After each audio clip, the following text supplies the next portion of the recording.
Picture this. It's the dead of night, August 8, 1963. A Royal Mail train is chugging along on its usual route from Glasgow to London. But this journey, it's about to go down in history as the scene of one of the most daring and infamous crimes Britain has ever seen. The prize? A cool £2.5 million. Now, let's just let that sink in.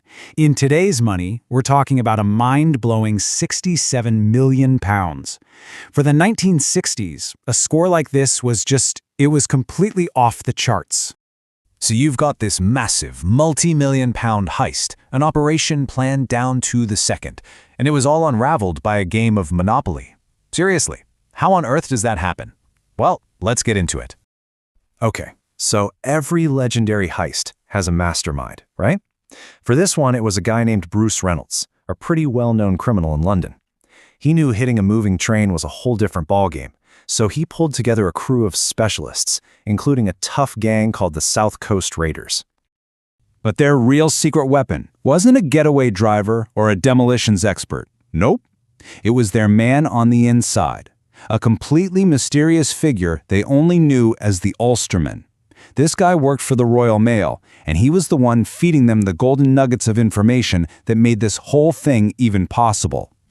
And I mean, the tips he gave them were absolute game changers. This is what turned a crazy dream into a real plan. First, he told them exactly which carriage to target, the high-value packages carriage.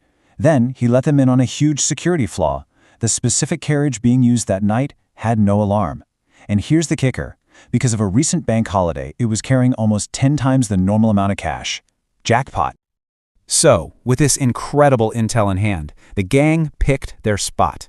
It was a lonely stretch of track called Sears Crossing, and on the night of August 8th, they slipped into the shadows and got ready to set their trap.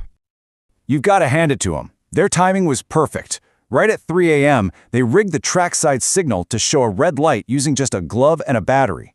The train driver, Jack Mills, did exactly what he was supposed to do and stopped the train. His co-driver hopped out to use the emergency phone, only to find the line had been cut.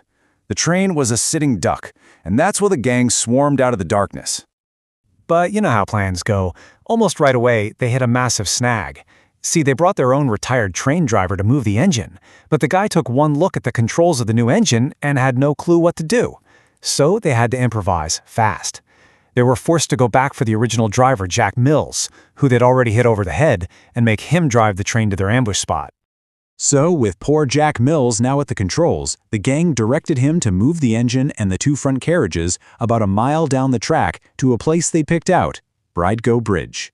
The heist was on, and the clock was officially ticking.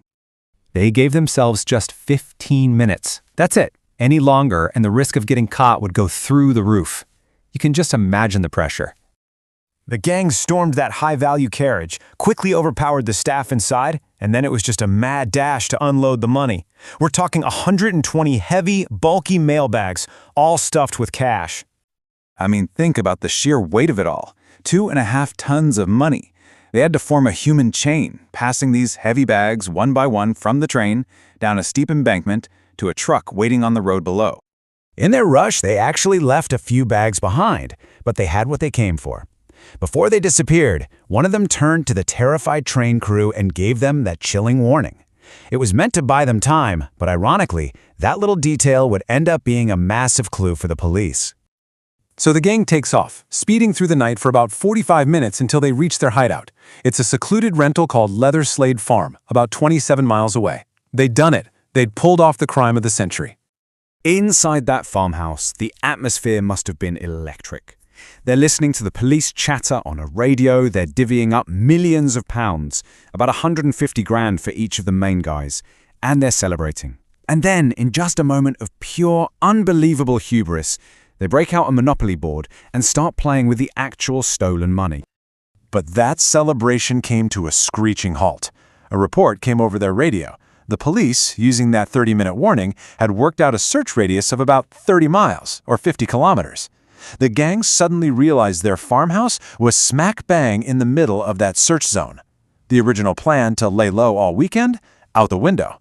They had to get out of there, right now. So they furiously wiped the farmhouse down for fingerprints and paid someone to come in after them and burn the entire place to the ground. But the guy they paid just took the money and ran, leaving the hideout and all the evidence completely intact. And it wasn't long before a neighbor who'd noticed all the strange comings and goings called the police. When the police raided the farm, it was an absolute treasure trove. They found the empty mail bags, the getaway truck, and, you guessed it, the Monopoly set they'd been playing with. And this was the moment. This was the breakthrough. The gang was so careful wiping down the big surfaces, tables, doorknobs, but they totally forgot about the game pieces. Their fingerprints were all over that Monopoly board. And because most of them already had criminal records, their prints were in the police database. Just like that, the police had them. After that, the dominoes fell fast. 14 members of the gang were eventually caught and hit with incredibly harsh 30-year prison sentences. But there was a real human tragedy here, too. The driver, Jack Mills, never fully recovered from his head injury or the trauma. He never worked again and passed away just 7 years later. And as for Bridego Bridge, well, it's now known to everyone as Train Robbers Bridge. And yet, for all the arrests, 2 key people just melted away. The man they hired to drive the train was never found, and, most importantly, the insider, the Ulsterman, who made it all happen, he was never identified. His true identity remains one of the greatest unsolved mysteries in the history of crime.